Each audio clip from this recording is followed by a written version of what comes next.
Muy buenos días a todos los hermanos, a todas las personas que nos siguen a través de las redes sociales. Retomamos nuevamente nuestras charlas sobre liturgia. El martes pasado tuvimos la visita de encargados diocesanos de arte sacro de varias diócesis del país, que hubo un encuentro en Oaxaca de todos estos equipos de varias diócesis en el país, y entonces hicieron la visita a la capilla del Señor de Tlacolula para conocer el arte que está ahí plasmado. Y entonces por eso no me fue posible atender a este encuentro con todos ustedes. Pero nuevamente retomamos estas reflexiones sobre la liturgia. Hemos hablado sobre cómo la liturgia es una acción sagrada donde interviene Dios, interviene el hombre. Hay también expresiones rituales, habíamos dicho, están los símbolos, los signos, que a través de estas realidades es como experimentamos nosotros la presencia de Dios y su gracia para cada uno de nosotros, que nos beneficia para alcanzar la santidad. Hoy vamos a ver cómo el Concilio Vaticano II, esta reunión de obispos celebrada entre 1962, 63 al 65, convocada esta reunión, esta gran asamblea de todos los obispos del mundo por el Papa Juan XXIII, San Juan XXIII, continuada por San Pablo VI, culminada en 1965, tuvo varias reformas en la Iglesia. Se trataba de poner a la Iglesia al día ante acontecimientos sociales, económicos, políticos que se daban, y también ante gran cantidad de adelantos tecnológicos. La Iglesia pues necesitaba también ver con otra vista, con otro pensamiento al mundo. Y dentro de las estructuras de cambio, de mentalidad, de cómo la Iglesia se veía a sí misma y cómo la Iglesia quería presentarse al mundo, hubo también la necesidad de ver, de analizar, de estudiar la liturgia. De hecho, fue uno de los primeros, las primeras reformas, de los primeros documentos aprobados en la Iglesia, en el Concilio Vaticano II, sobre la liturgia, sobre cómo celebrar, cómo vivir el misterio de la fe. Y entonces ya son pocas las personas que viven y que les tocó todavía la misa en latín, cuando el sacerdote veía hacia el oriente, hacia el altar, y daba la espalda al pueblo. No es algo negativo, desde luego. Esa postura es muy significativa, ¿verdad? El sacerdote viendo hacia el oriente, ofreciendo el sacrificio. El oriente es un lugar simbólico, el donde nace el sol, es el signo de Cristo resucitado. Y entonces la forma de nuestros templos, si nos damos cuenta, por lo regular están orientados hacia el oriente, hacia donde nace el sol. Y entonces los altares estaban así en esa referencia al oriente. Y la estructura de nuestros templos, por la forma de celebrar la Eucaristía, era en ese sentido procesional. Sí, en el sentido procesional. Vamos caminando hacia el encuentro de Cristo, y el sacerdote que ofrecía el sacrificio de Cristo, pues era el que estaba encabezando este peregrinar de la iglesia, de la comunidad cristiana, de la parroquia. Y entonces, decíamos, por eso el sacerdote veía hacia el oriente, ¿no? No es algo negativo dar la espalda en ese aspecto.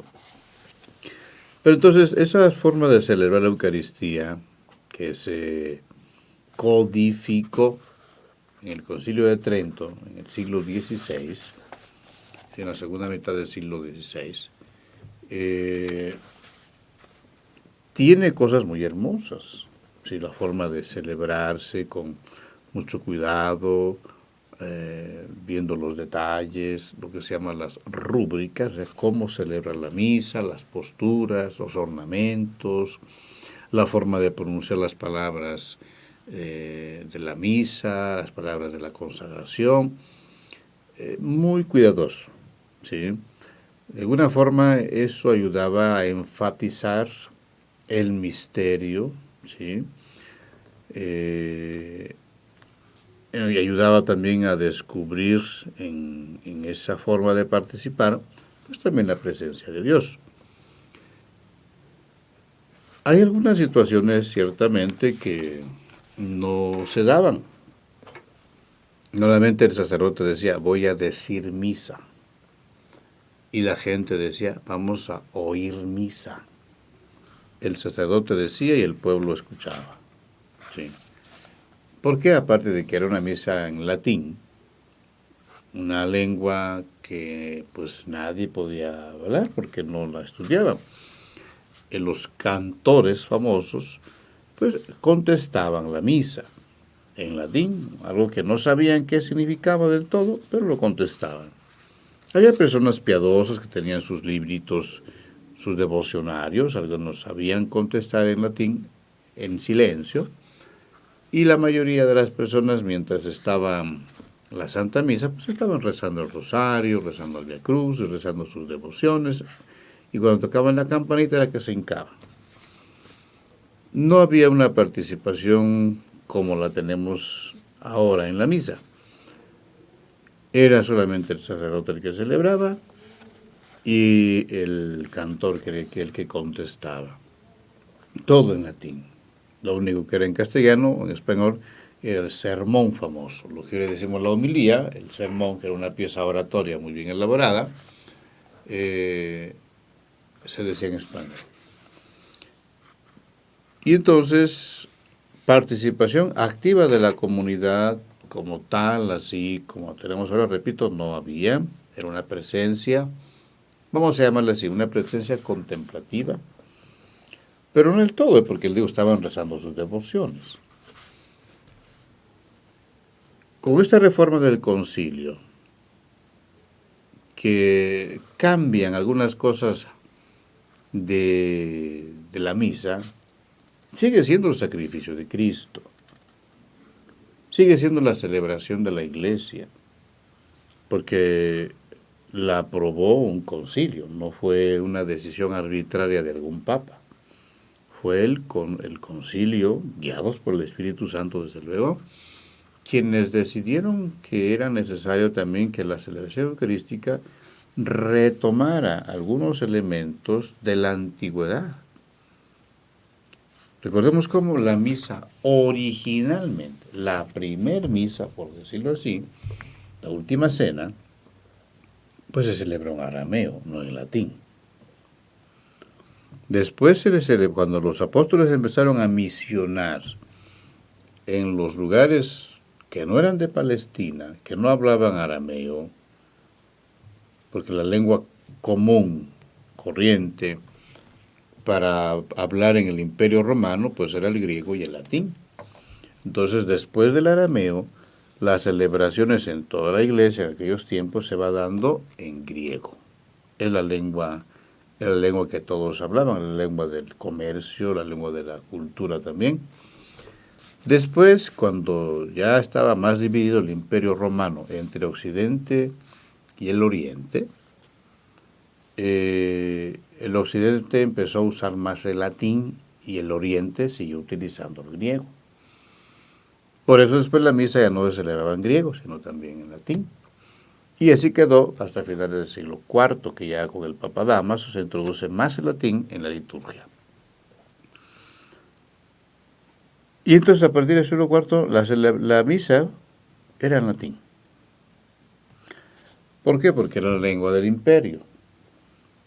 Después, cuando cae el imperio y empiezan a surgir las lenguas romances, portugués, español, francés, italiano, romano,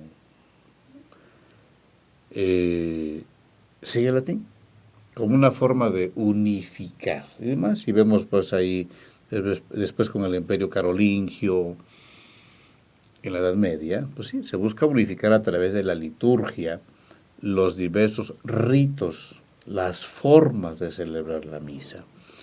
Porque Es interesante también esto, ¿eh?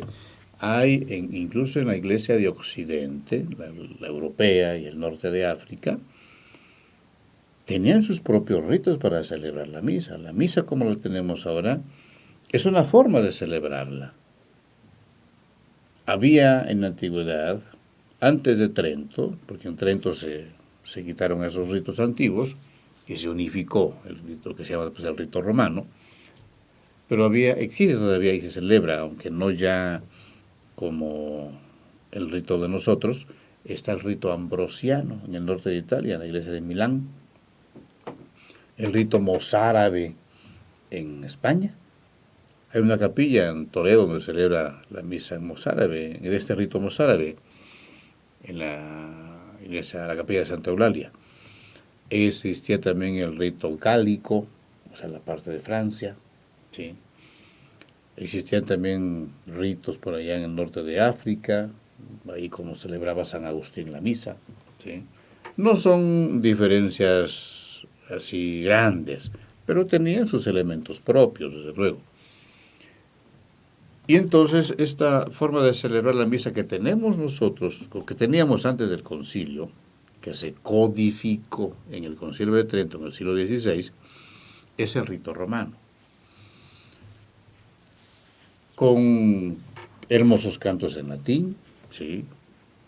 Magistrales formas de interpretar con la polifonía o el canto gregoriano, pero en latín. Pero la gente no participaba porque no sabía latín, no entendía latín, cantaban muchos de ellos en latín, sin saber lo que decían. Sí. Esto preocupaba a los obispos, a los sacerdotes de aquellos tiempos. De hecho, esta reforma litúrgica no fue solamente en el momento del concilio. Desde finales del siglo XIX y principios del siglo XX se empezaron a gestar en Europa, sobre todo en los monasterios, una inquietud, estudios, encuentros, de cómo favorecer una mayor participación de la liturgia o cómo hacer que el laico participara en la liturgia.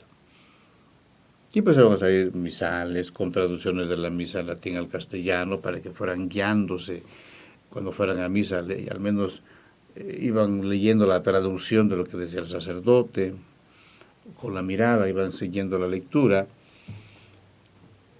Había intentos, pero también había las propuestas de por qué no hacer que la misa también la participara el pueblo, no en latín, sino en las lenguas propias. Eso el Concilio Vaticano II es lo que va a retomar.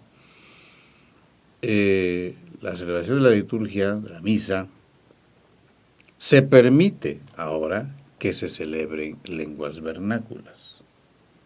¿Sí? ¿Qué quiere decir esto? Que el latín sigue siendo la lengua oficial de la liturgia, así como lo es de la iglesia. El latín sigue siendo lengua oficial. Y entonces, ¿esto qué pasa? ¿Esto qué significa? Que se nos da permiso de celebrar en las lenguas vernáculas, llámese español, francés, alemán, chino, el idioma que sea, con la debida autorización de Roma sobre la traducción del latín a otras lenguas. Entonces ahora se favorece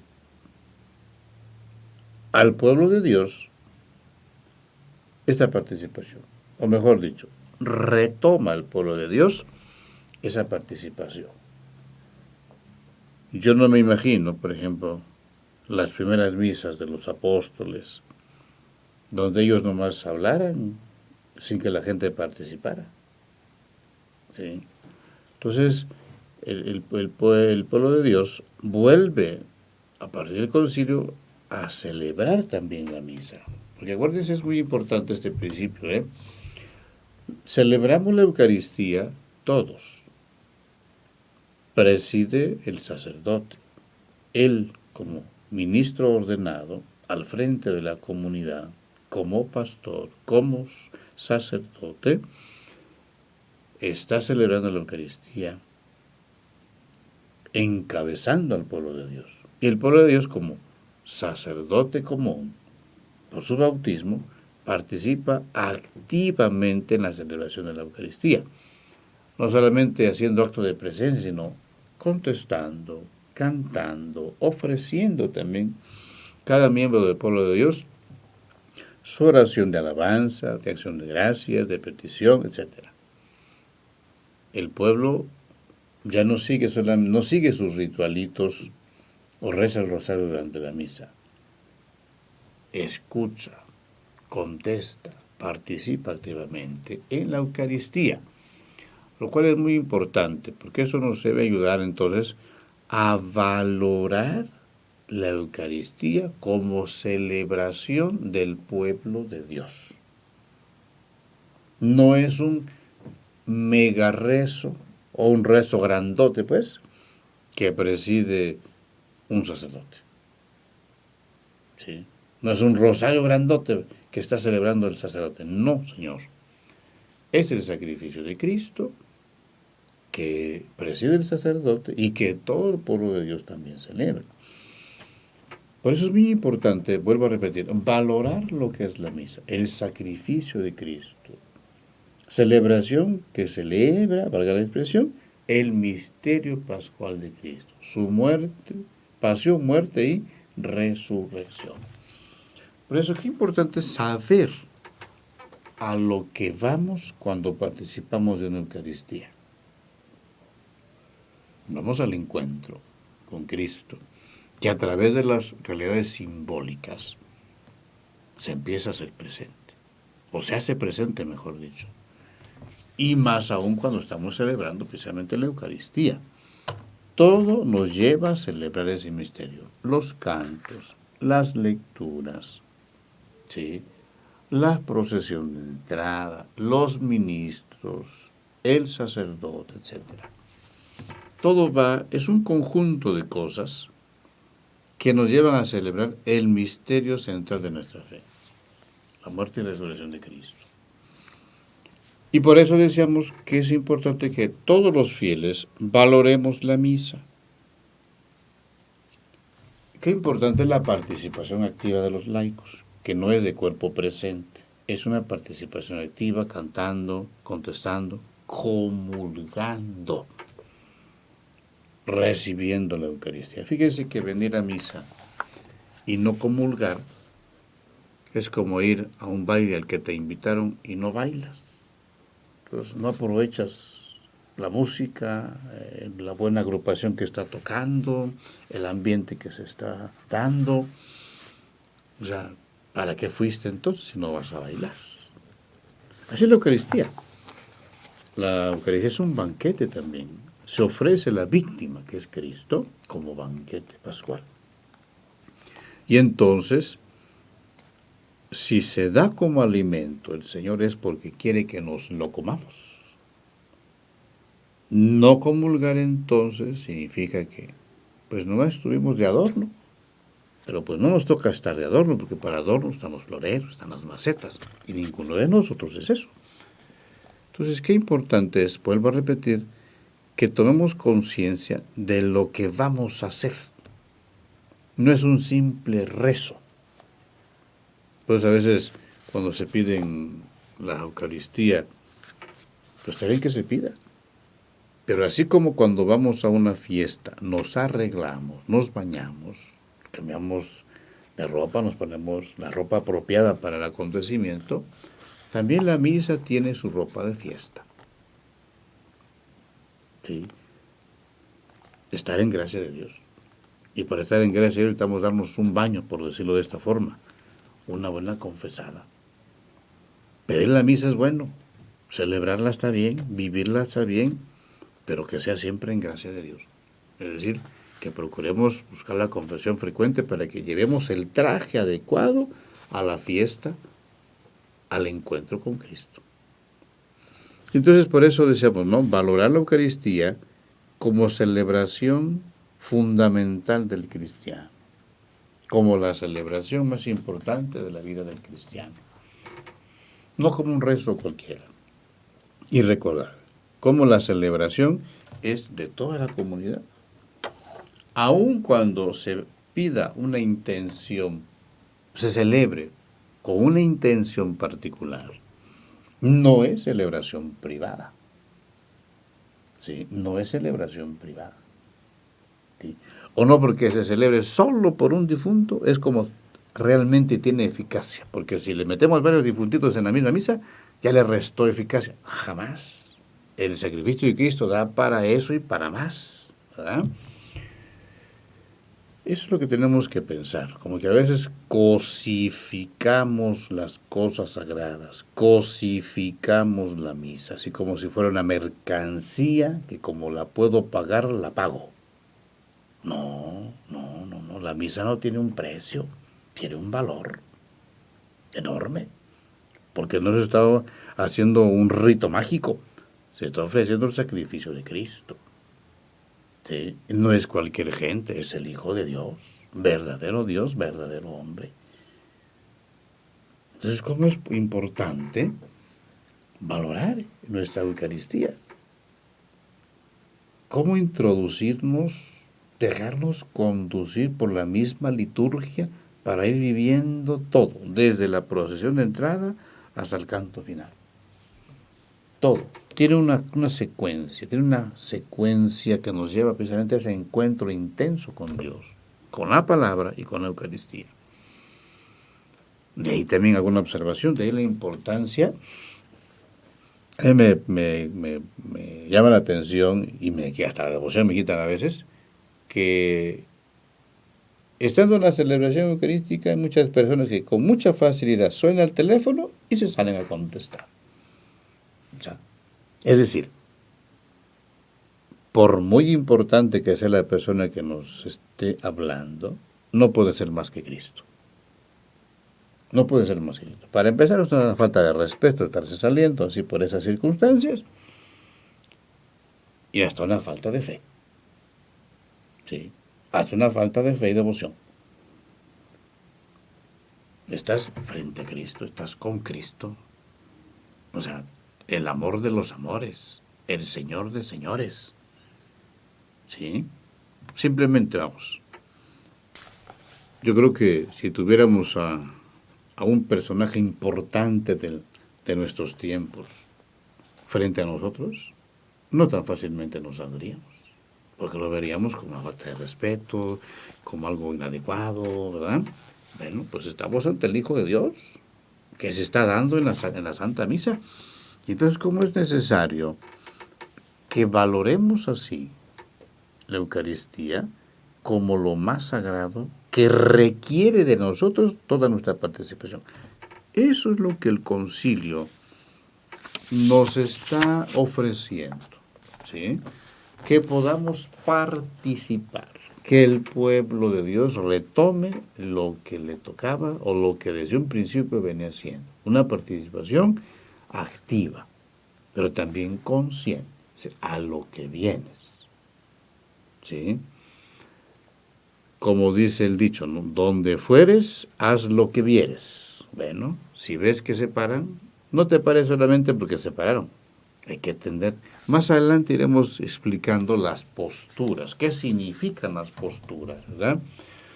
¿Qué significa arrodillarse, estar de pie, estar sentado? ¿Sí? O sea, todo eso tiene un significado para crear el ambiente. Recordemos lo que decíamos en las charlas pasadas. La liturgia tiene mucho simbolismo y el hombre es un ser simbólico. Entiende las cosas.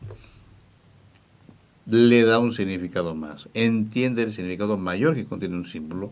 ¿Sí? Y entonces, por eso decimos, ¿no? La necesidad de que el pueblo de Dios entienda, valore, viva la Eucaristía. ¿Sí? Y entonces vamos a ver cómo en esta participación de los laicos, pues pueden pasar a leer las lecturas. ¿Sí? Antes solamente eran los clérigos o el sacerdote solito. ¿Sí? Ahora los laicos pueden subir a proclamar la palabra de Dios. La primera lectura, entonces el Salmo, la segunda lectura, el Aleluya, etcétera. ¿Sí? Entonces, ¿cómo no vivir la Eucaristía? Entonces, cuando se nos da también la posibilidad de participar. ¿Quién pasa por la ofrenda? quien canta ahora cantos, ¿sí? Cantos apropiados. Aquí voy a dar un paréntesis grandote a propósito de los cantos. Todos los cantos en la liturgia tienen una función: enfatizar el momento que se está viviendo. Por ejemplo, el canto de entrada es un canto que acompaña la procesión de los ministros, de los acólitos, del sacerdote, hacia el altar. Pero también tiene la finalidad de convocar. Tiene la finalidad de ambientarnos ya a lo que venimos, a la celebración eucarística. Sí.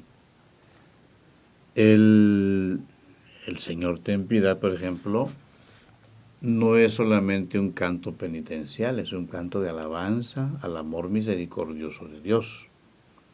Y siempre debe tener los elementos apropiados, ¿no? Lo que dice: Señor ten piedad, Cristo ten piedad, Señor ten piedad. Fíjense eso de Kyrie eleison, Christe eleison, Kyrie eleison, son las reminiscencias del griego, de la liturgia griega, de la forma de celebrar en griego la misa, que permanece en la misa latina, en latín. Que Kyrie eleison no es latín, es griego. ¿Sí? Y entonces, decíamos, es un canto penitencial, sí, pero también es un canto de alabanza. El Gloria es un himno, desde luego, que se proclama de pie, como los himnos enfatizan la realidad de las tres divinas personas, pero centrándose más en Jesucristo. El Aleluya nos prepara para la proclamación del Evangelio. Fíjese, tan importante es el Evangelio que hay un canto especial que lo prepara. Hay elementos externos que ayudan a entender que estamos ante una palabra especial: los ciriales, el incienso, etc. Y es de pie, además, porque es Jesús mismo el que nos habla a través de los evangelios, prestando el sacerdote su voz, su persona, para que Cristo se exprese a los hermanos. El canto de ofertorio tiene la finalidad de acompañar la procesión de ofrendas o la presentación de los dones, como se dice comúnmente.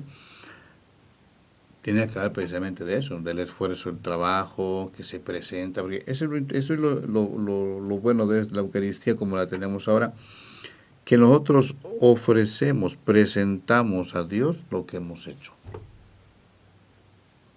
Nuestro trabajo, nuestra vivencia en la fe.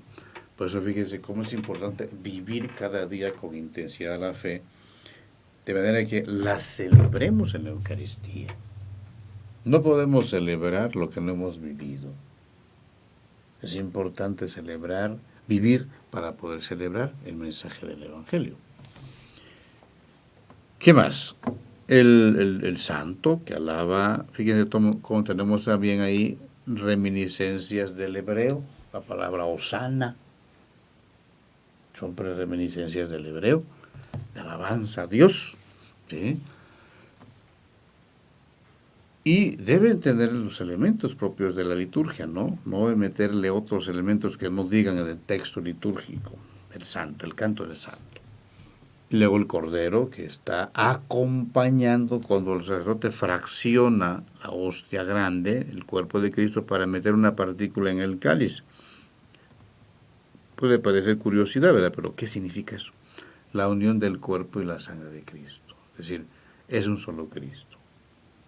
Y si se recibe la comunión bajo una especie, es recibir a todo Cristo. ¿Sí? Si recibimos solamente en la forma de hostia, es todo Cristo. Si recibimos solamente en el vino, es todo Cristo. No es una parte, es todo Cristo.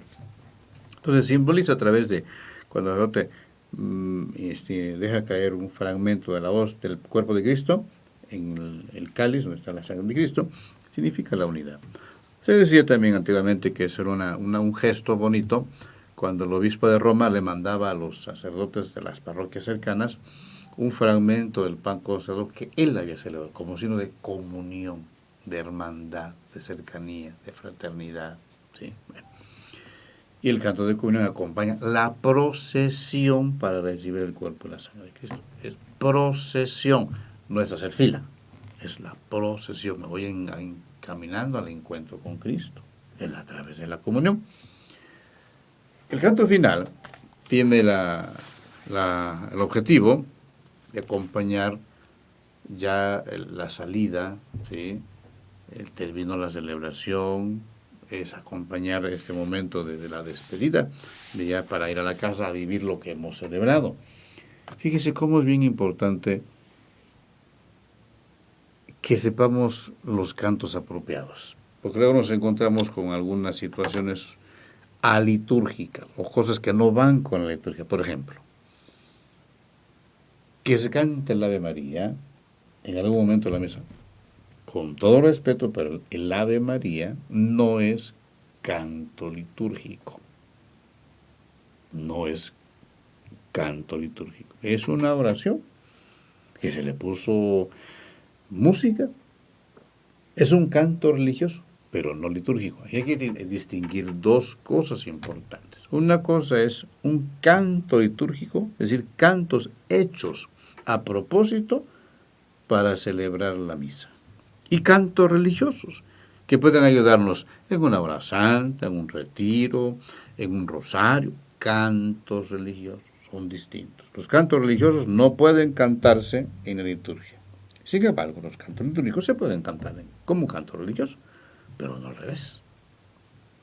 Por eso la de María no es canto litúrgico, no se puede cantar en la misa. Mucho menos puede ser canto final, el Dios nunca muere. U otra canción. ¿Sí? Recuerdo una vez por ahí me encontré que en una misa de 3 años, en un lugar de La Mancha, del cual no quiero acordarme, el canto de salida, La Patita, de Cricri. ¿Sí? Eso no es litúrgico, ni siquiera religioso. ¿Sí?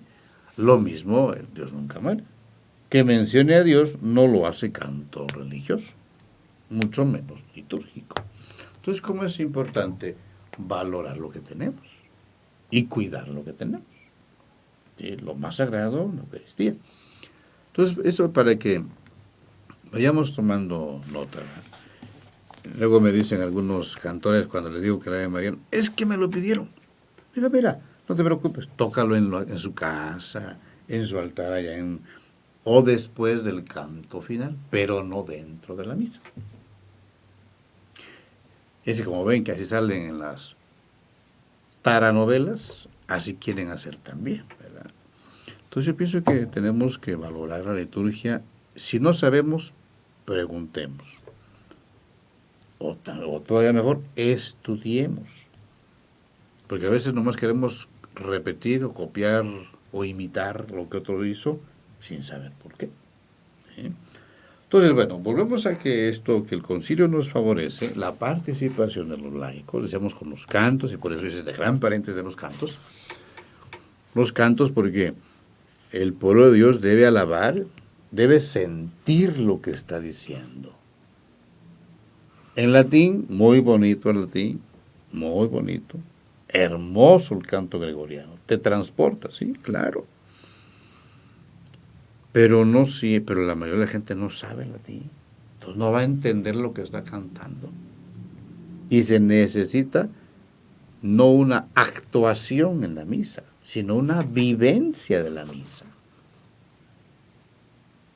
No estar de cuerpo presente, no estar de bulto, sino viviendo, involucrándonos la celebración. Y por eso la Iglesia no ha excluido el latín. Sigue siendo el latín la lengua oficial de la Iglesia, la lengua oficial de la misa. Podemos utilizar cantos en lenguas propias. No se está excluyendo el latín. Se puede introducir el latín también, siempre y cuando se sepa lo que también se está diciendo. No simplemente porque suena bonito o se oye bonito, sino también dándonos la posibilidad de que expresemos nuestros sentimientos, nuestros afectos, nuestra fe a través del canto. Eso es una cosa hermosa que tenemos que valorar. En algunos lugares hasta se dan folletitos para cantar o la hoja con los cantitos para que la gente participe, ¿verdad? no para que se la den al nene y se entretengan para irnos de guerra, no, no es para eso, sino para involucrarnos a través de este simple instrumento en el canto de la comunidad que está celebrando la Eucaristía. Y entonces, pues, valoremos esa participación. Es algo que el concilio, vuelvo a repetir, ha favorecido en nosotros. Incluso, fíjense, si se dan cuenta, las personas mayores han visto, por ejemplo, en un signo externo la forma de los ornamentos. Antes eran así, le decimos, como una guitarrita. Eran largos nada más, con figuras bonitas, unos bordados hermosos, ciertamente, en la parte de atrás, porque era lo que la gente veía. Ahora son de otra forma, retomando modelos de las antiguas casullas, de algunos ornamentos de la antigüedad romana, ¿sí? Es como se hicieron esos ornamentos que ahora tenemos, ¿sí? Y entonces, eso es muy importante que descubramos también cómo el simbolismo de las vestimentas sacerdotales son el signo de Cristo sacerdote. Sacerdote, víctima y altar. No son simplemente, pues, uniformes. No, no, no, no, no. Incluso los colores, ¿no? Miremos más adelante, rojo, blanco, morado, verde, ¿sí? Según los tiempos litúrgicos, según las circunstancias. Pero vuelvo a enfatizar simplemente, ¿no? Como estamos en una fase, que ya pasaron 60 años del concilio, y todavía no se valora del todo la celebración eucarística. No se le da el lugar que le corresponde. ¿Sí? La agarramos como un rito mágico, como un cumplimiento, hasta de relleno sirve. Fíjense, y lo comento, porque cuando digo que es de relleno, a veces, en algunos casos, no en todos, la misa terminadora, porque las misas de 15 años sobre todo, porque de ahí nos vamos a la comida, o en la tarde para que luego nos vayamos a la cena. Se está viendo la misa como un relleno nada más, ¿no? Y luego piden la misa, ni se confiesan ni comulgan. Ah, pero quieren sentarse hasta adelante. Curioso, ¿verdad? Como le vuelvo a repetir, valorar lo sagrado que celebramos. El misterio central de nuestra fe, la muerte y resurrección de Cristo. ¿Sí? Ciertamente nos hace falta mucho por conocer, simplemente de la liturgia de la misa, por mencionar alguna cosa, por mencionar solamente un elemento importante. Necesitamos conocer más la teología de la misa, pero sobre todo los elementos elementales o fundamentales que debemos conocer como creyentes. Lo mínimo para empezar, ¿sí? Pero no para que nos llenemos la cabeza de conocimientos, sino para que nosotros vivamos mejor la celebración. No se trata de algo teórico, sino de algo que nos lleve a una mejor vivencia del misterio, de la Eucaristía. ¿Sí? Entonces, ¿cómo vuelvo a retomar? De los elementos que el concilio también nos ayuda a retomar es, por ejemplo, la orientación de la celebración. Decíamos que antes del concilio era viendo oriente. Ahora, por la estructura de los templos, así quedó. Sin embargo, el altar no simplemente se despegó de la pared y el sacerdote se dio la vuelta. Tiene un significado. Por ejemplo, podríamos decir que un lugar que nos ayude a entender el sentido de la celebración eucarística actual es la estructura del templo, de la Basílica de Nuestra Señora de Guadalupe, que es semicircular. Quien ha ido a México seguramente ha visto cómo están colocadas el lugar de los fieles en torno al altar, en torno a Cristo. Sí, no es simplemente una decoración bonita, no, no, no, no, es el simbolismo, en torno al altar de Cristo. Cristo es el centro. ¿Sí? A Él tenemos que escuchar, a Él tenemos que recibir. Es importante que nos demos cuenta de esos elementos simbólicos. ¿sí? No es simplemente que nos veamos, lo cual también es importante, ¿eh? En la misa debemos no solamente ver hacia el altar, sino también vernos entre nosotros. ¿Por qué? Porque somos una comunidad en torno a Cristo. ¿Sí? Entonces no basta ver, sino no ser visto, sino ver a los demás. No solamente ver el altar, sino ver a la asamblea. Pues en algunos lugares también las capillas actuales, modernas, son así semicirculares o con la posibilidad de que podamos estar en torno al altar de Cristo. Sí, no es simplemente una estructura, no, es un simbolismo también. El pueblo de Dios participa de la Eucaristía. Por eso el altar debe estar siempre en el centro, o al menos en un lugar visible al frente de la celebración, o en medio de la asamblea, como esas capillas circulares, ¿no? Que están en el centro del altar y alrededor las bancas o los asientos. Un elemento simbólico también que resaltar es el ambón, es el lugar donde se proclama la palabra de Dios, a la cual pueden subir los laicos, ¿verdad? Se trata de la mesa de la palabra, el lugar donde está la palabra, donde se proclama la palabra, donde se predica la palabra. Antes el sacerdote era solo el que leía todo, ¿sí? O algún ministro ordenado, pero dentro de la jerarquía del sacramento del orden. No, los laicos, como por un sacerdocio común, suben a proclamar la palabra de Dios. Hay tres elementos que se deben enfatizar en un presbiterio, es decir, el lugar donde se celebra la misa: el altar, el ambón y la sede. Vulgarmente diciendo, la silla donde se sienta el padre, pues. Pero más que una silla es el lugar desde donde preside, desde donde está al frente, donde en nombre del obispo predica también la palabra de Dios, el sacerdote, para todos los fieles. Toda esta carga simbólica es importante valorarla, repito, para vivir mejor nuestra Eucaristía. Esta forma de celebrar ahora en las lenguas propias de cada comunidad, pues tienen esa finalidad de que se intensifique la adhesión a Cristo. Que no sea simplemente una bonita costumbre que tenemos, un precepto piadoso que seguir, no. Se trata de la vivencia de la Eucaristía, de encuentro con Dios y con los hermanos. Decíamos en una de las primeras charlas que la Eucaristía también es ocasión de encuentro con los hermanos, con la comunidad. No es una comunidad aislada, no es una comunidad cerrada en sí misma, no. Es una comunidad que se abre buscando llevar al encuentro de Cristo a los demás. Pues creo que por esta ocasión podemos dejar esta charla en este momento, ¿verdad? Porque habrá más temas abundantes todavía que vamos a tratar. Lo importante es que vayamos poco a poco asimilando lo que vamos proponiendo, ¿sí? Que no sea simplemente algo que nos pueda gustar, sino también algo que nos pueda ayudar a vivir mejor la celebración eucarística. Agradezco pues a todos su fina atención, que el Señor les bendiga en sus trabajos, en sus familias, en sus necesidades durante toda la semana. Gracias, buenas tardes.